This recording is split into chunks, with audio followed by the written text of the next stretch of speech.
Okay, I will try to speak as loudly as possible. Is it a little better now? Okay. Better compared to before. Yes. Okay. So it's the shout from Lanka. So kindly bear with me. Thank you. Om Namo Bhagavate Vasudevaya. Om Namo Bhagavate Vasudevaya. Om Namo Bhagavate Vasudevaya.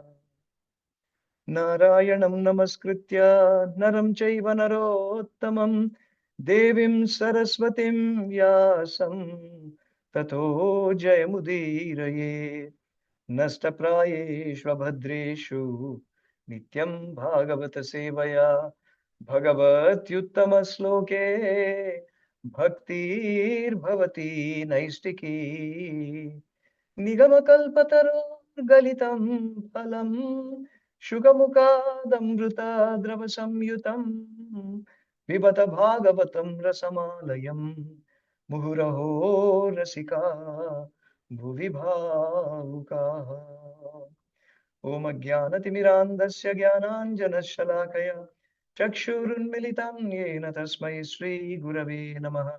श्रीचैतन्यमनोभीष्टं स्थापितं येन भूतले स्वयं रूपकदा मह्यं ददाति स्वपदान्तिकं वन्देऽहं श्रीगुरो श्रीयुतपदकमलं श्रीगुरून् वैष्णवांश्च श्रीरूपं साग्रजातं सहगण रघुनाथान्वितं तं सजीवं साद्वैतं सावधूतं परिजनसहितं कृष्णचैतन्यदेवं श्रीराधा कृष्णपादान् सहगणललिता श्रीविशाखान्वितांश्च नमो ॐ विष्णुपादाय कृष्णपृष्ठाय भूतले श्रीमते भक्तिवेदान्तस्वामिनिति नामिने नमस्ते सारस्वते देवे गौरवाणी प्रचारिणे निर्विशेष शून्यवादी पाश्चात्य देशतारिणे जय श्री कृष्ण चैतन्य प्रभु नित्यानंद श्री अद्वैत गदाधर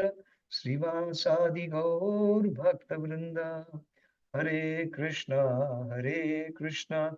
कृष्ण कृष्ण हरे हरे हरे राम राम राम हरे हरे मूकं करोति वाचालं पङ्गुं लङ्घयते गिरिं यत्कृपातमहं वन्दे श्रीगुरुं दीनतारणं परमानन्दमाधवं श्रीचैतन्य ईश्वरम् हरि ओम तत्सत् हरे Krishna. So Raghunandan Prabhu, would you permit me to speak in English or Hindi, or how do you want me to do it? If Prabhu is possible, you can mix majority is English and also in between, please speak Hindi. There are some devotees also. Mixture will take 3 hours. Are you ready? I hope viewers are ready for that. Okay, I would probably do something. I would read the verse translation and the purport in English, and then try to do the explanation through the Hindi course. I hope that will be a balanced way of doing it. So I request all the wonderful Vaishnavas assembled on the call today to kindly bless, offer your prayers to Guru Deva and to the Supreme Personality of Godhead, Sri Ramachandra, and seek blessings from Srila Prabhupada, Sri Gaur Nitai, and Sri Radha Madhava. Sitaram Lakshman Hanuman की जय. श्री राम नवमी महोत्सव की जय. जब हम श्रीमद् भागवत से प्रभु श्री रामचंद्र की कथा को श्रवण करने के लिए प्रयास करते हैं, तो श्रीमद् भागवत के आचार्यगण वक्ता प्रभु श्री रामचंद्र के बारे में हमें कम से कम 3 बार स्मरण दिलाते हैं श्रीमद् भागवत के विविध स्कंदों के द्वारा. पहला स्कंद जब सूत गोस्वामी नैमिषारण्य के मुनिगणों के समक्ष में 3रे अध्याय में उन्होंने एक श्लोक के माध्यम से प्रभु श्री राम का विवरण दिए थे कि कहा कि उन्होंने किस प्रकार से इस भौम्य लीला में अपनी इस दिव्यतम गुणों का प्रदर्शन किए हैं। तत्पश्चात दूसरे स्कंद में सुखदेव गोस्वामी प्रभु श्री राम के बारे में कम से कम 3 ऐसे महत्वपूर्ण श्लोक बताए हैं जिनके द्वारा प्रभु श्री राम की कुछ विशेषताओं को हम समझ सकते हैं। प्रभु श्री राम है कौन, उनके गुण क्या है, उनकी लीलाओं का उद्देश्य क्या है, वे किस भूमिका से इस लीलाओं को प्रस्तुत करते हैं इत्यादि। तत्पश्चात हम नवम स्कंद के लगभग 10वें अध्याय, 11 और 12वें अध्याय में पूरे अध्याय प्रभु श्री रामचंद्र के दिव्य लीलाओं की गुणगान करता है। तो उसमें 10 और 11वें अध्याय प्रभु श्री राम की संपूर्ण लीला तो नहीं बताता है, मगर संक्षिप्त रूप में सार हमें ग्रहण करने का अवसर प्रदान करता है। और उसके बाद उनके बाद के जो लव और कुश, उन्होंने किस प्रकार से राम राज्य की स्थापना की थी, उसका विवरण देते हैं। तो आज हम दूसरे स्कंद के जो 7वें अध्याय के 22वां श्लोक या 23वां श्लोक को पढ़ते हैं, जहां प्रभु श्री रामचंद्र का उल्लेख स्वयं श्री ब्रह्मा जी करते हैं, जिसको सुखदेव गोस्वामी गाकर बताते हैं कि ये गुणगान परम पवित्र प्रभु श्री राम की विशेषताओं को किस प्रकार से हमारे समक्ष में ला खड़ा कर सकता है। तो आइए श्री राम कथा में हम लिप्त होते हैं, उसमें मग्न होते हैं और देखते हैं 4 पंक्तियों में रची हुई यह श्लोक कितना अद्भुत है। इसमें किस प्रकार से भगवान की जन्म, उनकी वनगमन और सीतापहरण, रावण का मारधन और पुनः भगवान अयोध्या का पुनरागमन, ये सब इसी एक श्लोक के माध्यम से संपूर्ण लीला हमें 4 पंक्तियों में प्रस्तुत करते हुए दिखता है। तो आप सभी का आकर्षण मैं स्क्रीन शेयर करते हुए करता हूं, ताकि आप इस श्लोक को देख सकते हैं। प्रभु कृपाणु प्रभु हम पर कृपा कीजिए ताकि हम शेयर कर सकें।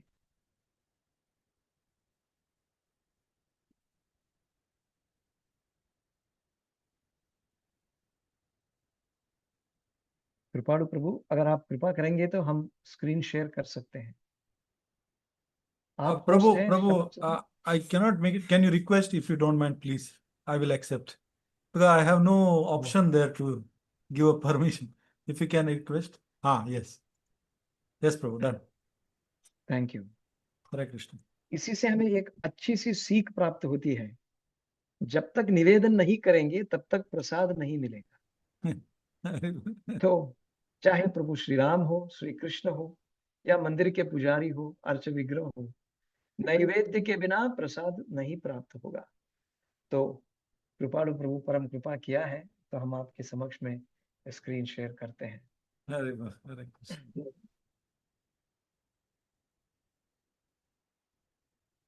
आशा है आप सभी को स्क्रीन दिख रहा होगा।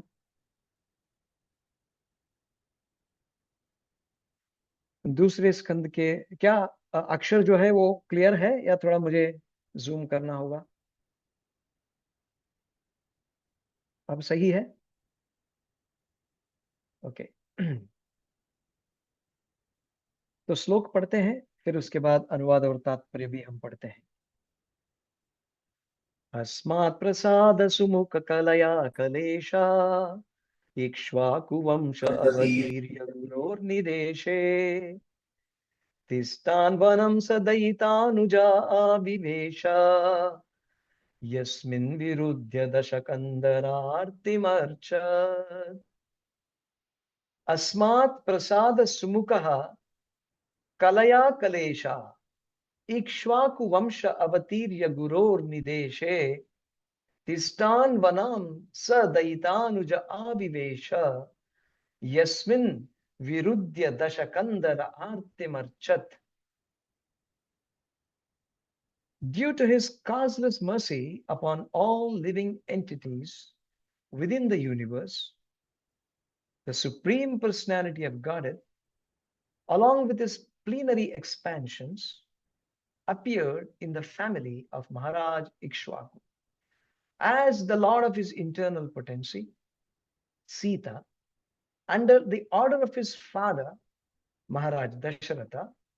He entered the forest and lived there for considerable years with his wife and younger brother. Ravana was very materially powerful, with 10 heads on his shoulders, committed a great offense against him and was thus ultimately vanquished. इस श्लोक में बहुत ही महत्वपूर्ण विषय को हम देख रहे हैं, प्रसाद। अभी हम प्रसाद के बारे में बात कर रहे थे। कॉजलेस मर्सी, बिना हेतु का कृपा। यह दया नहीं है, यह कृपा है, इसीलिए यह प्रसाद बनना जाता है, माना जाता है। और यह प्रसाद किस प्रकार से हम तक पहुंच है? सुमुखहा, अर्थात भगवान की सुंदर छवि या उनके रूप, उनके दिव्य गुण, लीलाएं, यह सब, या उनके दिव्य नाम, यह सब हमारे समक्ष में प्रसाद के रूप में भगवान हमें देते हैं। अस्मात् प्रसाद, हमारे लिए, अनटू अस। और इस प्रसाद को स्वीकार करने के लिए कौन कौन सिद्ध है, कौन इसके लिए योग्य है, कौन इसके लिए तरस रहे हैं? श्रील प्रभुपाद जी अपने इस शब्दार्थ में कहते हैं, beginning from Brahma down to the insignificant ant, अर्थात जो कोई भी इस ब्रह्मांड में उपस्थित है, वे सब इस प्रसाद के लिए ललायित है। इस प्रसाद के बिना उनका जीवन जो है, उद्देश्य जो है, वह व्यर्थ है, वो एक तृण तुल्य है। इसीलिए भगवान का प्रसाद का बहुत ही विशेषता इस श्लोक के द्वारा पता चलता है। और इसे कौन गा रहे हैं? स्वयं ब्रह्मा जी गा रहे हैं। और इसीलिए सुखदेव गोस्वामी इस विषय को दोहराते हुए कह रहे हैं, ब्रह्मा जी स्वयं अपने पुत्र नारद को जब भगवान की इन दिव्यतम लीलाओं के बारे में बता रहे थे, उनके अवतारों के बारे में बता रहे थे, तब वो इतना रम गए कि इस लीला में वे भगवान की प्रसाद की महिमा को बता रहे हैं।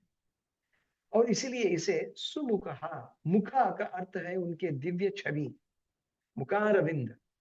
और यहाँ पर श्रील प्रभुपाद जी कहते हैं, भगवान अपने इस दिव्य मुख को दिखाने के लिए आतुर है, इनक्लाइंड। वो क्या केवल अकेले ही है? नहीं, वो आतुर है अपने समस्त शक्तियों के साथ।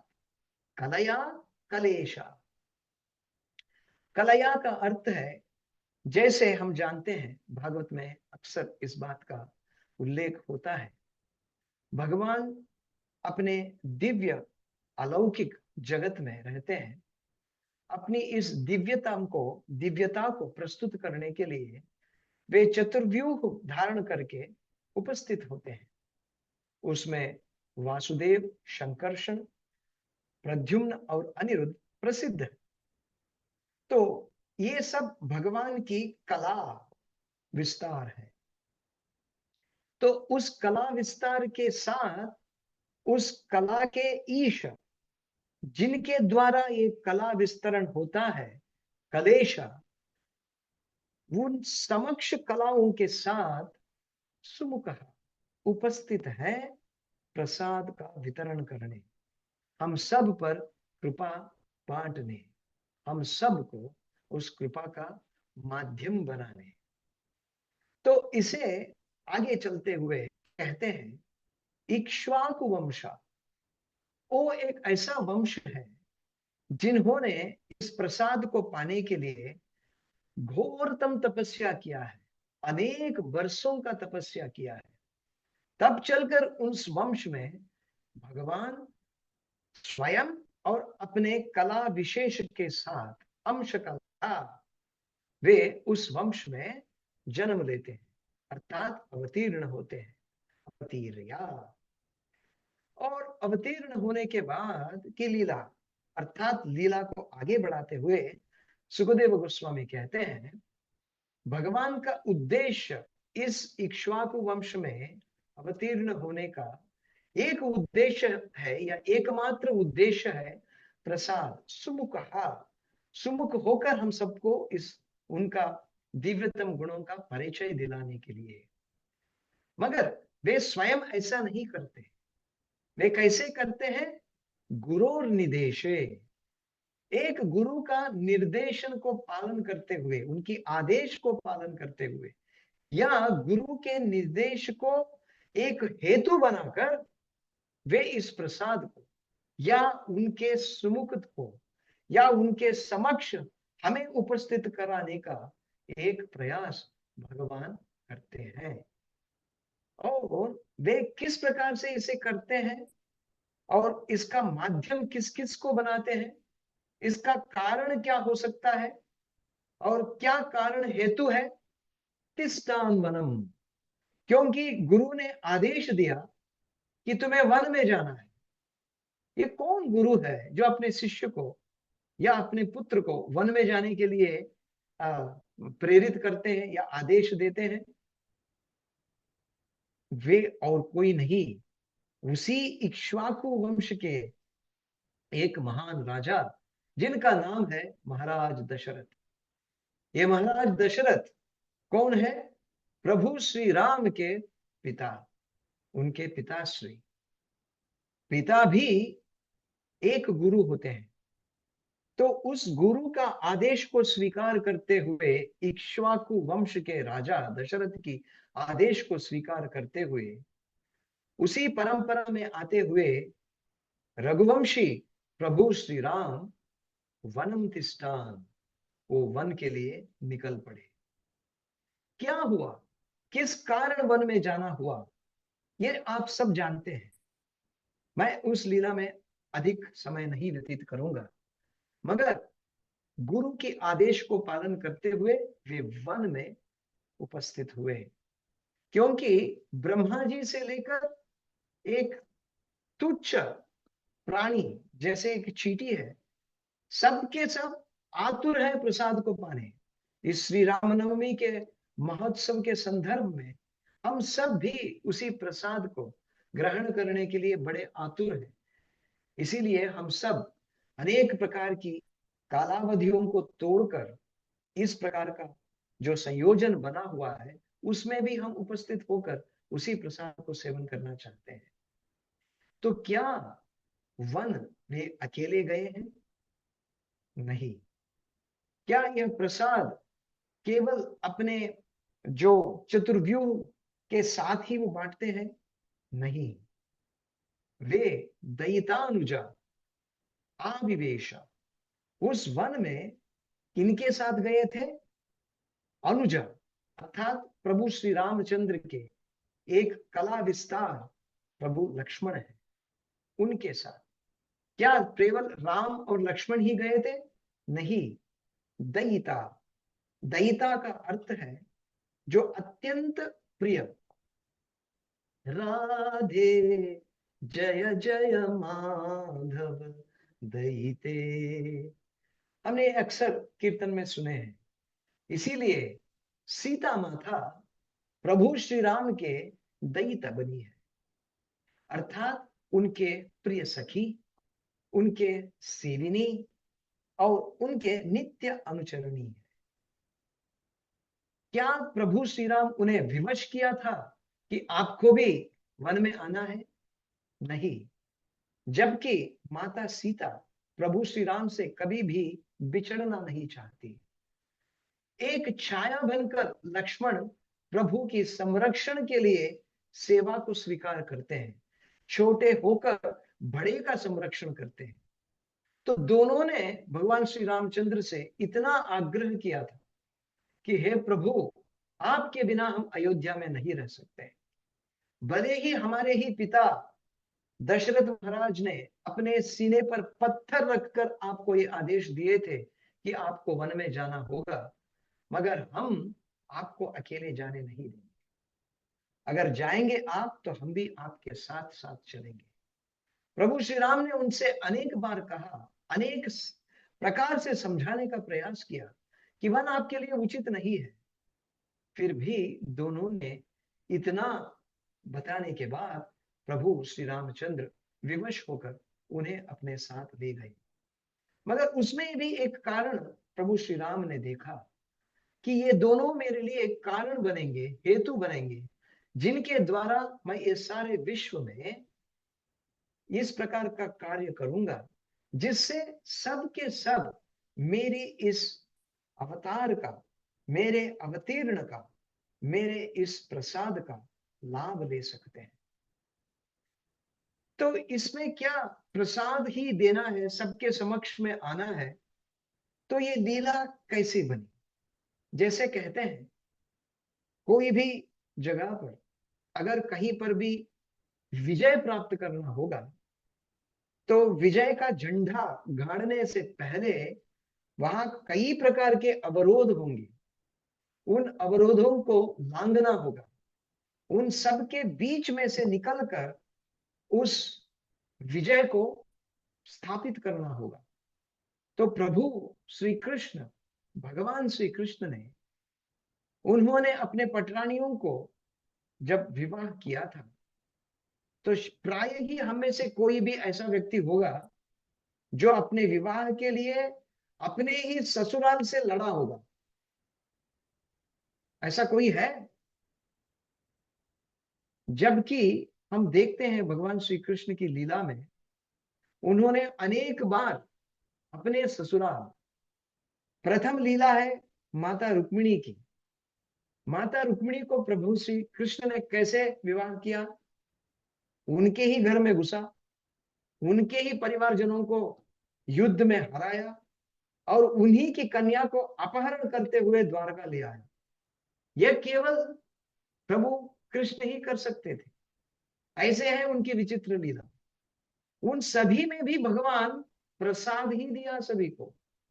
तो इसीलिए अपनी लीला में वो अकेला नहीं करते, क्योंकि भगवान जो है दैत अनुजा, जो कोई भी व्यक्ति उनके समक्ष में, उनके सम्मुख आकर उनको समर्पित भाव से सेवा करता है, उन्हें वे या तो अपना दैत मानते हैं या अनुज मानते हैं। इसीलिए उनके साथ इस महा अभियान में वे जुड़ते हैं। आविवेश तिष्ठान वनम आविशेष। मगर इसमें उनके लिए इस कार्य को किसी ऐसा विरोध भी सामना करना पड़ा। जैसे कहते हैं हीरो तब बनता है जब उसके समक्ष में एक तगड़ा विलन होता है। तो उस विलन को भी इस लीला में शामिल किया, उस खलनायक को भी भगवान प्रभु नायक श्री रामचंद्र ने भी, उन्हें भी इस लीला में सम्मिलित किया। यस्मिन विरुद्ध, ये किस प्रकार का विरोध करने वाला व्यक्ति था? दशकंदर। कंदर का अर्थ है भुजाएं या उनके सिर। उस व्यक्ति को 10 सिर थे और इस 10 सिरों से उन्होंने प्रभु श्री राम का विरोध किया। किस प्रकार का विरोध किया? वही माता सीता जो उनके लिए अति प्रिय थी, दयिता थी, उन्हीं को इस विरोध को प्रकट करने के लिए श्री रामचंद्र के वह अनुज नहीं बनना चाहता था, ना ही दयिता। अगर विरोध ही करना है तो ऐसा विरोध करो कि प्रभु श्री राम विवश हो जाए कि उस विरोध को स्वीकार करें और उन पर विजय करें, उनको इस जगत में ऐसी सबक सिखाएं। तो इस रावण ने इसी प्रकार का विरोध किया कि प्रभु श्री राम के अति प्रिय दयिता को उन्होंने अपहरण किया और उनके अनुज को भी उसी युद्ध में उन्होंने वध करने का प्रयास भी किया। तो यह दोनों ही ऐसे कार्य थे जिससे भगवान श्री रामचंद्र बहुत ही क्रोधित थे और उनका क्रोध भी एक प्रकार का प्रसाद बनता है। अर्थात भगवान की एक एक कार्य, एक एक प्रकार का, जैसे अंग्रेजी में मूवमेंट कहते हैं, यह एक प्रकार की लीला की प्रस्तुति है। आरतिम अर्चत, अर्थात जैसे प्रभु भगवान कृष्ण कहते हैं, अर्थो आरती, अर्थार्थी, जो क्रंदन कर रहे हैं या जिनको कष्ट है, कठिनाइयां हैं, उन कठिनाइयों को दूर करने के लिए प्रभु ने इस प्रकार का लीला प्रस्तुत किया था। तो ये दैत्य और अनुज दोनों ने इस दशकंदर के द्वारा पीड़ित थे, अर्थात वे आरती बने थे। उन आरती, उनके साथ अनेक जन भी सम्मिलित थे। उन सभी को from the great distress the lord achieve victory विरुद्धया दशकंदर आरती। तो श्रील प्रभुपाद जी अपने तात्पर्य में कुछ विशेष बात कहते हैं। संक्षिप्त में अभी हमने लीला का स्मरण किया है, तो संक्षिप्त में मैं तात्पर्य पढ़ूंगा कुछ कुछ अंश को लेकर। There are many unscrupulous and ignorant commentators on the Ramayana who present the younger brothers of Ramachandra as ordinary living entities. But here in Srimad Bhagavatam, the most authentic scripture on the science of God, it is clearly stated that his brothers were his plenary expansions. Kalaya. Originally, Lord Ramachandra is the incarnation of Vasudeva, Lakshmana of Shankarshana, Bharata of Pradyumna, and Shatrughna is the incarnation of Aniruddha. And similarly, the Lakshmiji, Sita, is the internal potency of the Lord and is neither an ordinary woman nor the external potency, incarnation of Durga. Durga is the external potency of the Lord and associated with Lord Shiva. तो इस रामचंद्र की लीला में भगवान ने अपने कला को और अपनी ही आंतरंगिक शक्तियों को सम्मिलित करते हुए, उनके साथ अवतीर्ण करते हुए इस लीला को प्रस्तुत किए हैं। क्यों? उस लीला का उद्देश्य क्या है? परित्राणाय साधूनां विनाशाय दुष्कृतां धर्म संस्थापनार्थाय संभवामि युगे युगे। भगवत गीता के इस चौथे अध्याय के 7वां श्लोक इसी को बता रहा है। तो जब जब कभी भी discrepancies in the discharge of factual religion, the Lord appears. और भगवान को यहाँ पर एक मुख्य उद्देश्य है गुरोर निदेशे। जैसे आप इस श्लोक में देखते हैं, गुरोर बतीर्य गुरोर निदेशे। तो यहां देखेंगे कि प्रभु श्री रामचंद्र के पिता महाराज Dasharath ordered him to leave the home for forest under awkward circumstances. किस प्रकार का वहां पर घटनाएं घटी थी? प्रभु श्री रामचंद्र लगभग 14 वर्ष के बने थे, वो युवा अवस्था को प्राप्त कर चुके थे।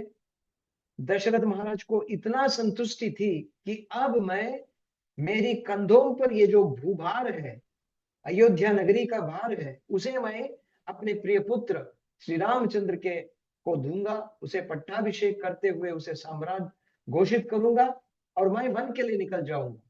और उन्होंने घोषणा भी कर दिया था अयोध्या में कि प्रभु श्री रामचंद्र का पट्टाभिषेक कल होने वाला है। तो अयोध्या में बहुत बड़ा महोत्सव का माहौल था। उस समय ऐसी परिस्थिति बन गई थी कि दशरथ महाराज को अपना ही द्वारा घोषित किया गया यह श्री रामचंद्र का पट्टाभिषेक का इस घोषणा को वापस लेना पड़ा और उन्हें तत्काल वन में भेजने के लिए वहां पर जो क्या कहते हैं, विवश हो गए थे। और इसी को कहते हैं awkward circumstances। और वे, one of his younger brothers, Lakshman ji, desired to go with him, and also his eternal wife Sita ji desired to go with him, and the Lord agreed to both of them। जैसे मैंने पहले कहा, लक्ष्मण और सीता जी ने इतना विमर्श किया प्रभु श्री राम को, तो उन्होंने उनके साथ दंडकारण्य में प्रवेश किए और वहां पे 14 वर्ष के लिए, वर्षों तक उन्होंने वनवास का यह कठिन तपस्या को स्वीकार किया। मगर उस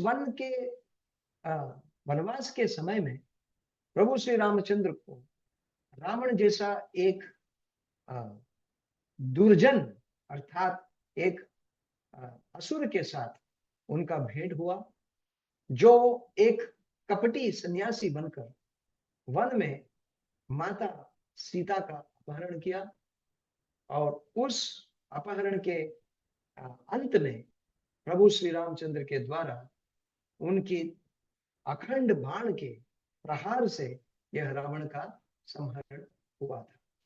तो इस प्रकार से हम देखते हैं, तो इस लीला में भगवान ने अकेले नहीं बल्कि उन्होंने अपने ही परिवारजन, अपने ही कला विस्तार और आंतरंगिक शक्तियों को भी सम्मिलित किया। क्यों किया? क्योंकि हम जैसे कलयुग के सामान्य व्यक्तियों को भगवान की असीम दिव्यतम गुण अर्थात उनकी भगवत तत्वता को समझना, दैवत्व को समझना इतना आसान नहीं है। इसीलिए वे हमारे लिए उपस्थित हैं, हम सबके लिए वे उपस्थित हैं।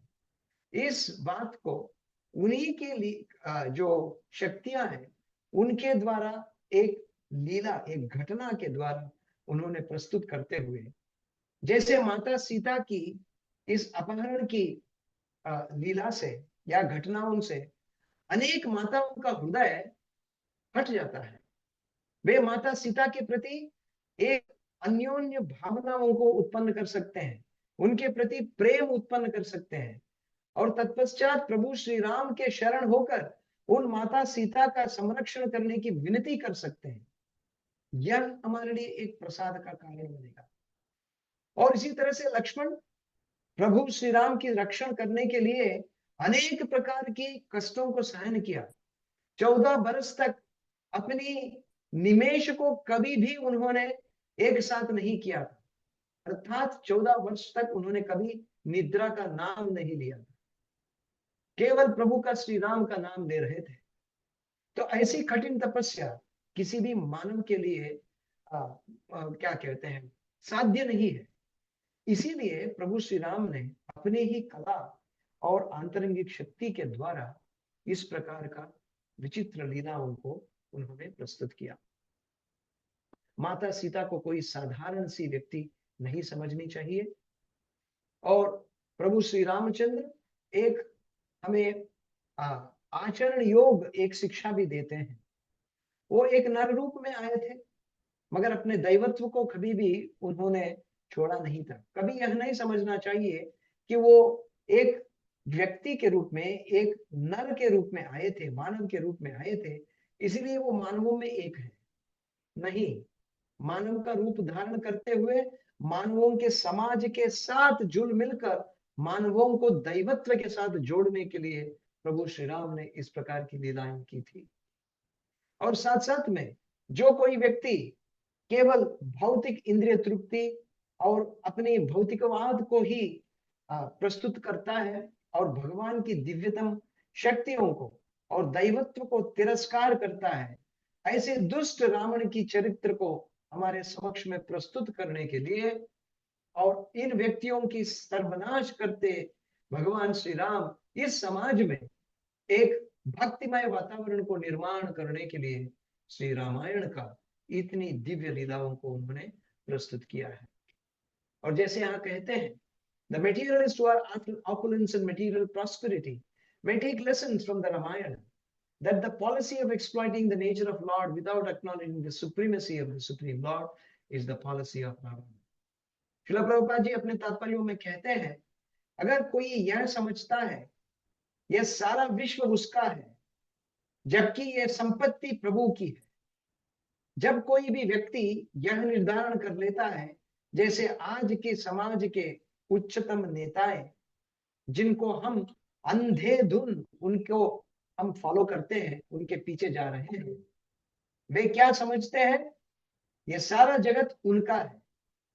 ये भगवान के जगत को भगवान के बिना, भगवान के विरुद्धता के लिए यह प्रयास करने वाले दुष्ट रावण की मनोप्रवृत्ति है, उस प्रकार की प्रवृत्ति को जड़ से उखाड़ फेंकने के लिए प्रभु श्री राम ने रावण को खड़ा किया था और उसकी दुष्ट चरित्र को हम सभी के लिए सीख के माध्यम से सिखाने के लिए उन्होंने ये लीलाएं हमारे समक्ष में प्रस्तुत की थी। Ravana was very advanced materially, so much so that he turned his kingdom Lanka into pure gold. Ravan ने अपनी लंका को ऐसे सुनहरा बनाया था, मगर वही लंका भगवान की एक बाण से जलकर भस्म होने से नहीं बच पाया। अर्थात भौतिकवाद कितना भी आगे जा सके, मगर उसमें भगवान की दिव्यता को जोड़ते नहीं है, तब वो परिपूर्ण तरह से विफल ही बनता है। Lord Ramachandra is full incarnation with 6 opulences. भगवान श्री रामचंद्र पूर्ण तरह से दिव्यतम आत्मा है अपनी षडैश्वर्यों के साथ।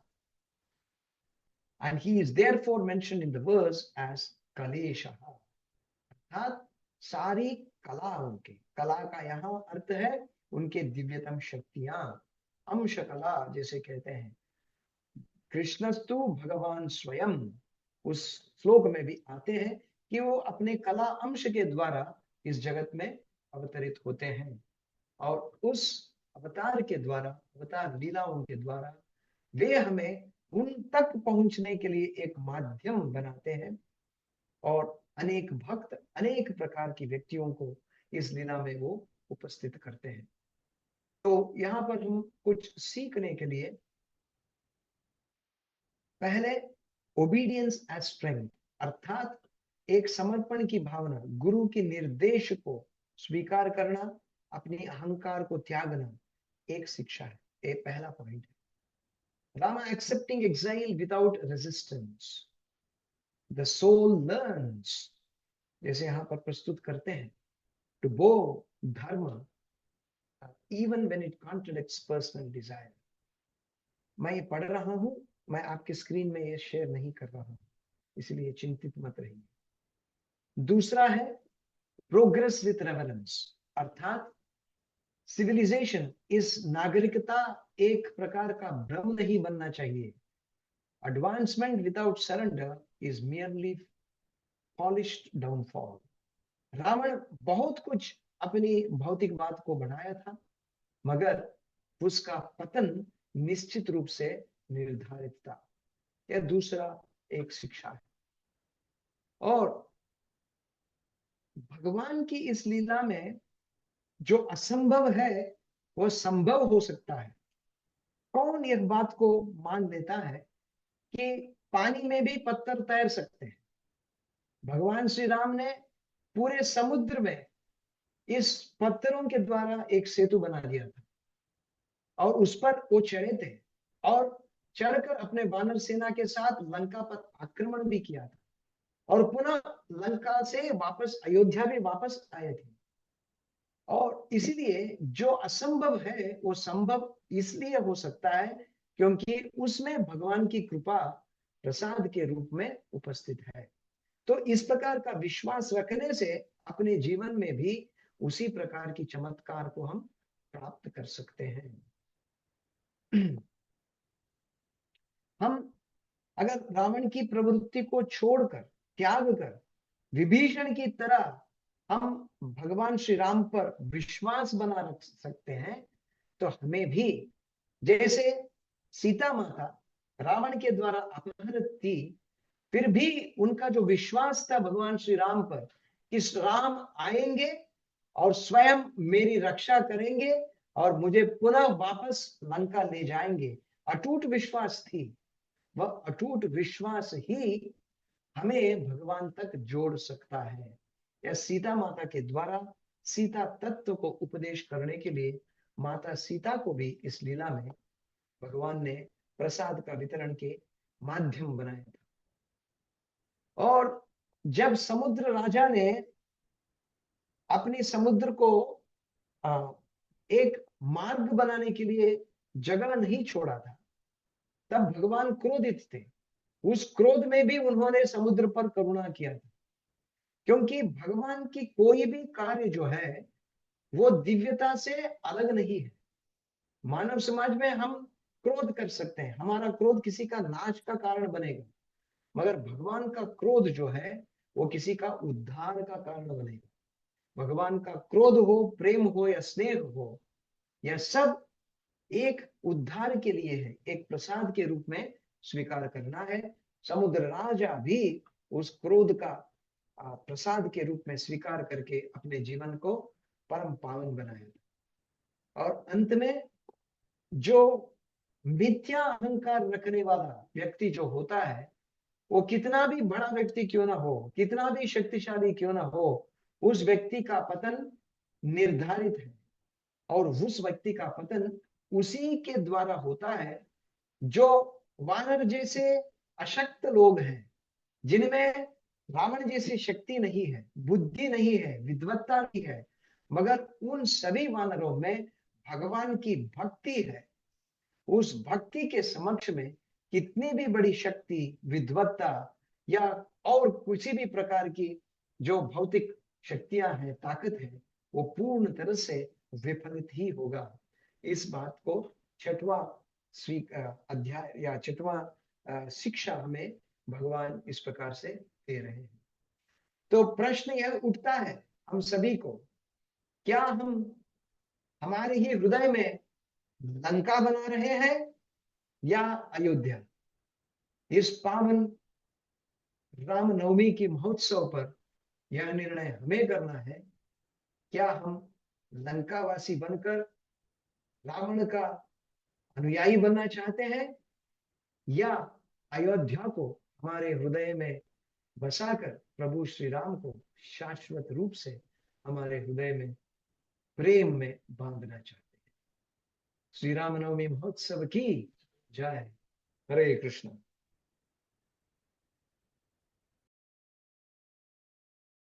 Hare Krishna. Thank you, Homo, so much.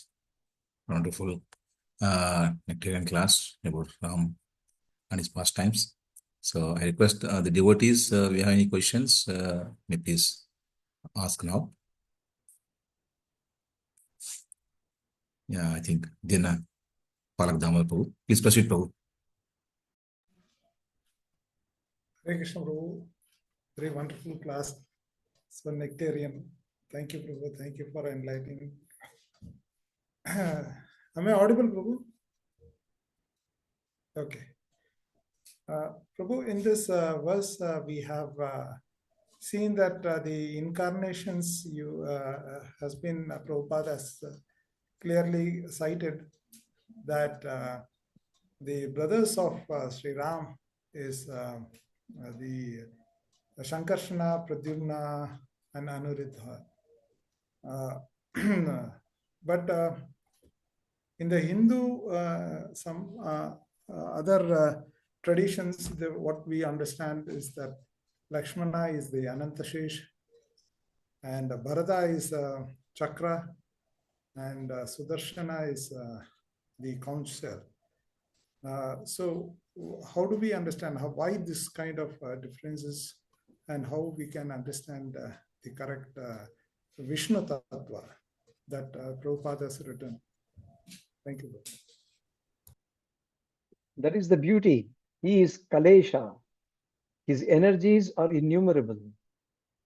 He can appear along with his plenary portions through any of the means. Shankha, Chakra, Gada, Padma are also his expansions. They have personal forms and they also have weaponry or merciful forms also. In different yugas, the Lord may recall upon any of these incarnations or any of his energies or expansions and appear according to the various kalpas of Brahma. So therefore, both the perspectives are perfectly balanced and there is no dispute in that.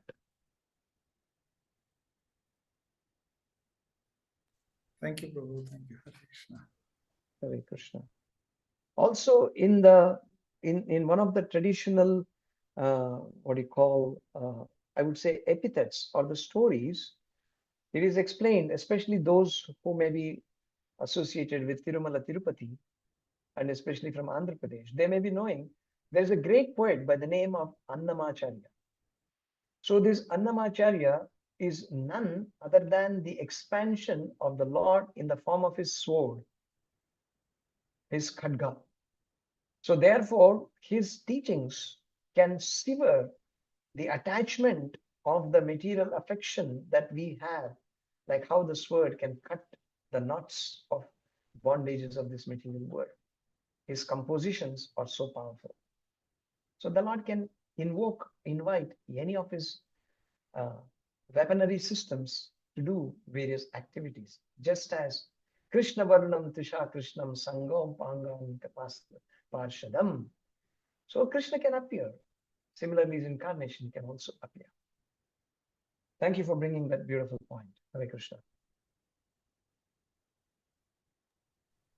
Thank you, Prabhu. There's one more question from Radha Krishna Prasanna Prabhu. Please proceed, Prabhu. There are no questions. There are only blessings. Hari Hari, thank you so much, Prabhuji. So wonderfully explained, and this is the first time hearing Ramayana through Bhagavatam. It was amazing seek for all of us. We can take any of Lord pastime through Bhagavatam. Prabhuji, I have two questions. Probably it is insignificant, but then I just wanted to understand. One is, Prabhuji, you said Ikshvaku's dynasty, Lord wanted to come, and then we also call him as a Raghuvanshi. So I just wanted to, I know that there was a king called Raghu. So I just wanted to know this connection. This is the first question, Prabhu. And second question, I did not gone up to 9th canto, but I heard it from some lecture that Lord Ram, when he bring back Sita Mata, with the wording of citizen, he again ask her to go to forest. Yeah. So this particular prasad, how we take as a, because he is a Maryada Purushottam, and this is and that time also she was pregnant. So no Adarsha Purusha can do this. I mean, to his dependent. So how we take this as a challenge? This is one thing. And second thing is when she again come back. You're going to the third question, not second question. You're going to the third question. This is the extension question of the second Suprabhu. Sorry. And if it is long, then only 2 questions is enough. Yeah. Okay, depends, Raghunandan Prabhu, how much he allows us to have the time, because it's already 10 and out of all your activities. Okay.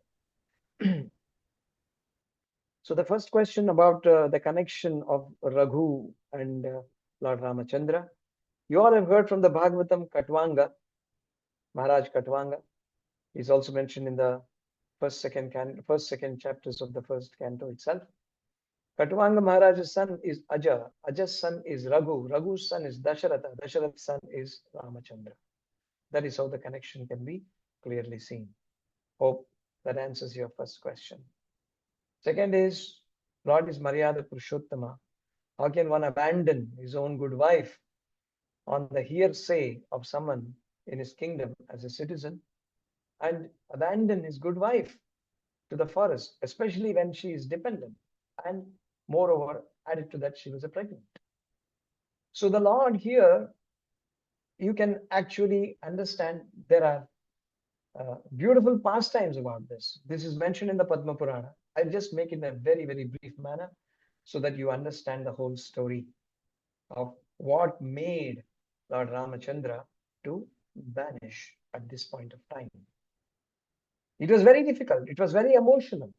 We could see that how the Lord was, he cried, in fact, to say, when Ravana had kidnapped his good wife, he cried like an ordinary man. And everybody could see this, those present at the time. And it was very difficult to console Lord Ram at that time. And how such a gentle-hearted, loving husband could banish his very dearest wife, who was bringing the progeny to continue the Ikshvaku dynasty. So it so happened that the Lord had sent several of his messengers or his ministers, including his brothers, to go around the city to find out how are his citizens. Sometimes he himself would go changed in a different disguise. On one occasion, the message came to him saying that one of the persons was born in a lower family, like as a Shudra. He was actually threatening and sending away his wife out of his house. The wife's mother or his mother-in-law was pleading, please don't send her. It is not good of you. At that point, he remarked, saying that I'm not Ram. I cannot tolerate my wife coming back into my home when she has actually spent one of the nights with someone else in someone other's home. The mother-in-law was trying to explain the condition, but he was not willing to. But just that particular word, I am not Ram, became a very, very, very shattering words into the heart of Lord Ramachandra. He wanted to establish the whole kingdom wherein people would actually follow him. And here is one such kind of a dissidence to that particular very, what do you call, the order that I am not Ram. That means I don't want to follow Ram. So when Lord Ram heard this, he wanted to correct this situation. And how could he correct it? Unless and until he would banish his wife and he would not live with her anymore. And for that purpose, because for him, the word was more important, the justice was more important than his personal situation. His family was his personal aspect. His family was not his royal order. So he sacrificed his personal life, his personal, belongings, or his personal personalities, his own family member, for the sake of establishing the royal order, which is to follow the Dharma. That was one case. So this is what most of us understand on the superficial side. But on the background of it is a beautiful story, which is from the Padma Purana. So before I start and give the example of that Padma Purana, Radhakrishna Prabhu, if your third question was an extension of the second, if you find an answer for what I'm going to explain, then you don't need to ask a question. If not, you can repeat your question after having heard what I had to say. Is that okay? Sure. Sure, Prabhuji. Yes. In Padma Purana, it is said, at one occasion, Mother Sita, she was not yet married to Lord Ramachandra. She was in her adolescent age. She was in the Janakapuri, and she had a very beautiful garden in which she used to spend her time. On one occasion, she, along with her mates, her Sakhis, were taking a round in this beautiful garden. So one of the Sakhi there, she was deep into that particular garden, trying to fetch some fruits and flowers. And so she went across to a tree. There she heard two birds talking to each other and lovingly expressing this beautiful Ramayana, which is what is going to happen, was being narrated. So two birds were exchanging this beautiful exchange, saying that we are in the garden of Sita. Soon will come the great Lord Rama, who is so beautiful and powerful, and he is going to marry Sita, who is the most befitting bride for him. And afterward, they're going to do great pastimes. So when all this was going on, this Sakhi came running back to Mother Sita and said, I heard this. What is it? These beautiful birds are singing glories of you and someone about Ram, who's going to be your husband. She became very intrigued. Who is this person, Ram? And what is these birds talking about? She immediately ordered the other Sakhis, go and get that bird. I will get into my palace room and I want to hear what these birds are saying. So she became fascinated about that. And therefore, the Sakhis, they went and they captured the birds. They said, don't capture us. We are free living entities. You should not capture us. If you capture us, there is not going to be good for you. But yet, the Sakhis obeyed the order of their master, our mistress, and then they brought these beautiful birds. So Sita arranged a very beautiful, comfortable cage for the birds, put it inside the cage, and then sat very closely to the sage, to the beautiful cage, gave food to both the birds, and asked, I heard that you were speaking something very beautiful. You look beautiful. Your voice is so glorious. Can I also hear what you were speaking to my other Saki? Then the bird said, you let us free, then we will speak. But then Sita became little adamant. You speak, I will let you free. So this argument went on for a little while. And then among these two birds, one was a male and one was a female. Mother Sita took out the male bird out of the cage and let it free and said, you may go, because I heard this beautiful talk being told by this bird. I will hear from her. So, but then the male bird refused to go, and he pleaded, please let her also come along with me. She's my wife. I cannot live without her. So, but then Sita insisted, no, let her speak. Then both of them started to speak and say, oh, my dear Sita, you are so glorious. You're born with great divine qualities. A day will come when the great personality, the supreme personality of Godhead, in his incarnation as Lord Rama, will come. He will win your heart and hand in the Swayamvara, and then afterwards he will give you such kind of unfathomable pleasure. Saying this, they stopped. And then they asked, please tell, please leave us now, set us free. But Mother Sita said, no, you are also going to speak something. What will happen after this? After I get married to Ram, what else will happen? Then the female bird started saying, please leave me now. Let me go back with my husband. If you let me free, I will speak. But Mother Sita would not let her and insisted, you stay back. Then this bird cursed Mother Sita. You are not allowing me to go with my husband. And therefore, you will also have one time in your life that you will not also have the association of your own husband. You will cry like me also, and you will get separated from him. Seeing this, that female bird gave up her body. And seeing that, the male bird also gave up her body. So Mother Sita was very intrigued and did not understand what actually has happened or what will happen afterwards. And that's how that curse came into life when Lord Ramachandra had to vanish, even though out of reluctance because of the providence. So that's the background given by Padma Purana. Hope it helps you. Thank you so much, Prabhuji. Thank you so much. It's very clear, Prabhuji. Thank you so much. Hare Krishna. All third question also answered, Prabhu. Very good. Hare Krishna.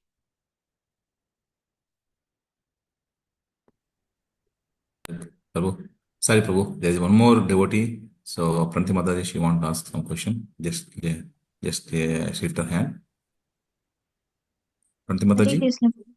please go Hare ahead, Krishna. Mataji. Pranam, Prabhuji. Prabhuji, let me just doubt. If they are separated, that due to their abhisap, so why before pregnant? That means during pregnant time, why this happened? After pregnant, also this thing happened. Because I didn't that get you, Mataji. What you said? What's your question? my question is like that, Prabhuji. Why Sita is get separated from Ram during that pregnancy period? After that also she can be separated. So why that two children, they are also suffered na? In the womb of mother. They are also. Okay. Sorry, Very Prabhuji. nice. I mean, the Leela pastimes explains that the separation is another order of ecstasy in divinity. Lord Ram definitely felt separation, but in that separation, there is what is called as Parakiya Leela, Swakiya and Parakiya. So the highest order of transcendental association is experienced in separation. So Lord Rama's Leela is also explaining the same. So Mother Sita when she's separated after having pregnant means the next generation is supposed to take over Lord Rama's whole lineage. So there should be no stoppage. If she would be separated before pregnancy, then how will the children be born? So therefore, both the pastimes are required to continue, one on the scale of continuity of the Vamsha and the other on the aspect of the Leela, wherein the separation is also glorified as a transcendental ecstasy. I hope it helps you. Sorry, Prabhuji. After that means the children are all separated from his father. So what are their mistake? I'm another more question. I have to search another Purana to look for the answer. I don't have a straight answer, Mata. Children are considered to be the expansion of the father itself. So therefore, their separation is also an aspect. Soon after their birth, within a very short time, they were separated from their both parents. That is also another perspective of this Leela pastime that one should note.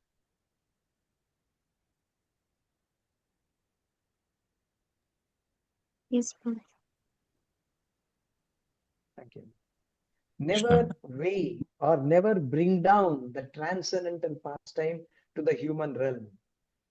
You will have doubts and troubles in understanding it only when you see through the lens of a human intelligence.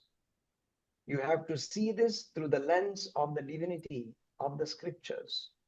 भगवान की दिव्य लीलाओं को दिव्य चक्षु से ही देखना चाहिए, ना कि चर्म चक्षु से. चर्म चक्षु आपको भ्रमित कर सकता है, दिव्य चक्षु आपको उद्धार कर सकता है.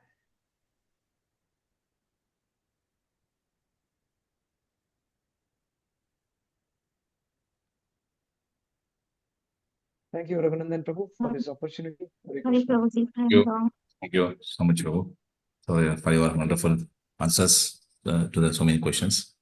So thank you so much again for giving us this wonderful Ram Katha at various pastimes.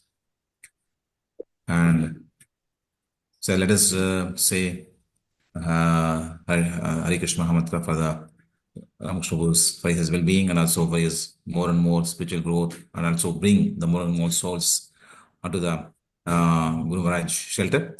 So that's what we are seeking. So let us pray Hare Krishna Mahamatra 3 times. Hare Krishna, So Hare Hare Krishna, Krishna, Krishna Krishna, Krishna, Hare Hare Hare, Hare, Hare Hare Rama, Hare Rama, Rama, Rama Rama, Hare Hare. Hare Krishna, Hare Krishna.